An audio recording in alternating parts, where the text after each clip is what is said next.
Richard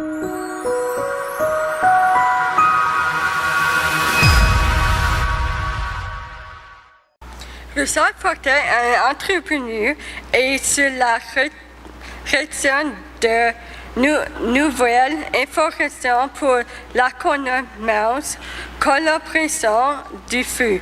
Il est le fondeur de deux nouveaux entreprises, Coworker 166 et RFP Métier, tous deux puissants à notre pays.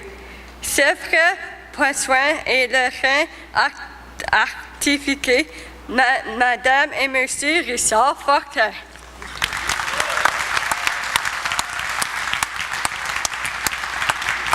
Merci beaucoup, Diane. For those that didn't understand, she was saying, this guy has no idea what he's talking about, but he's going to talk to you about wisdom. And here I go. So the presentation tonight is about wisdom. What does it mean to be wise? Is it something that grows with age, or is it hardwired in us at birth?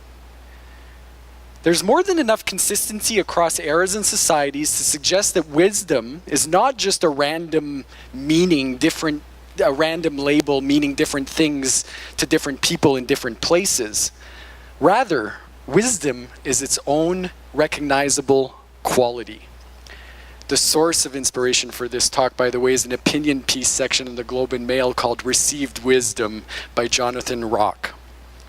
So what he explains is that wisdom is its own recognizable quality.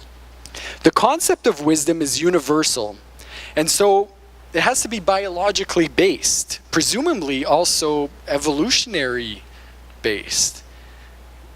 So does that mean that wisdom evolved and persisted?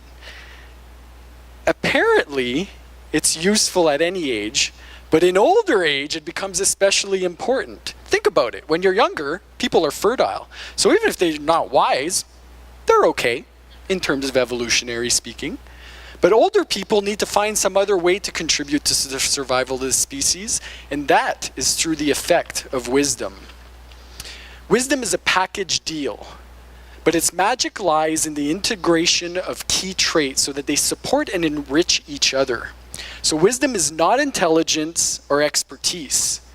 What wise people know about is life, particularly about interpersonal aspects of life, how it relates to other people, how to understand other people, and the intrapersonal aspects of life as well. So that's understanding ourselves. So wisdom then is different from intelligence and expertise, and more complex and rarer than either. What we know is that wisdom is balanced. It balances strengths in multiple domains so that none dominates and each supports the other.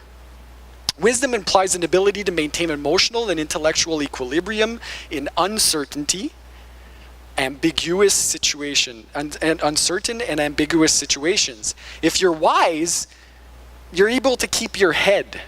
And that's challenged because humans are wired to seek certainty and clarity, even if we attain them by overlooking important nuances.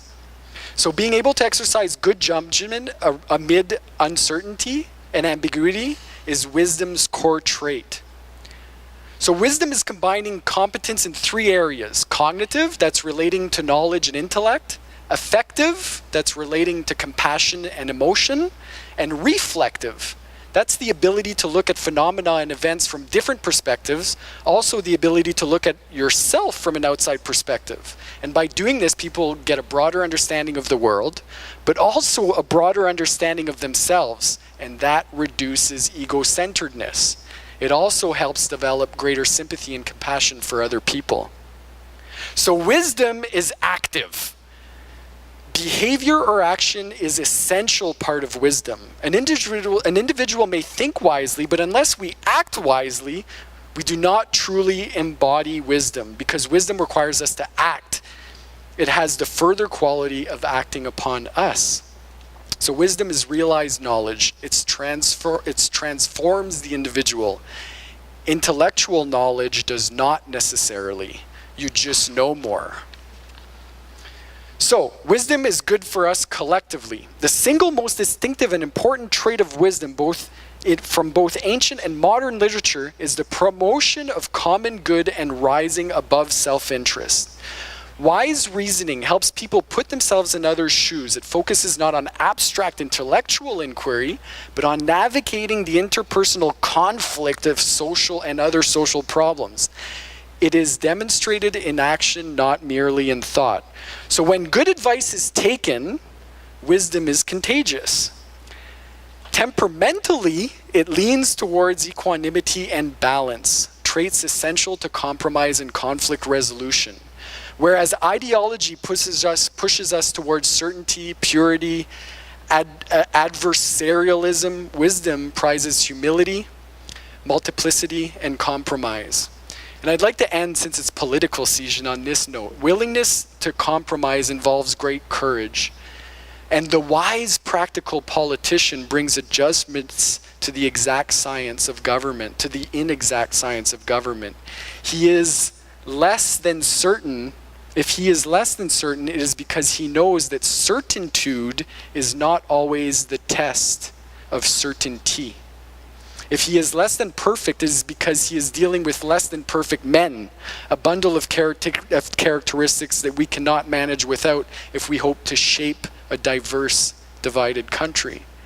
So I hope this short little reflection on wisdom helps explain why I think it's needed more than ever. And I ended on Mom and Dad's picture because I wanted to say thank you, Mom and Dad, for being the wisdom I've needed in my life.